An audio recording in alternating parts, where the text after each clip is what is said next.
Alright, for this next one, I'm still going to use my formula, which is M equals moles over liters. That's going to equal, and I'm going to plug in my numbers that I know. So here is telling me the molarity, so now I know that 1.2 molarity equals X over, how many liters do I have? 6.7.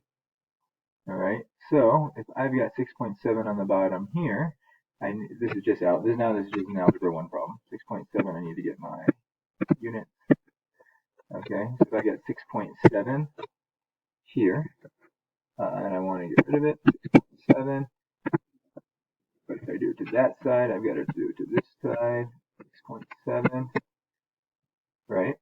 And so then that equals whatever 6.7 times 1.2 is going to be my answer.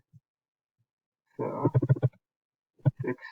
6.7 divided by, or times 1.2, and I always like to play a game. Let's see, 7 times 1, I'm going to guess it's wrong.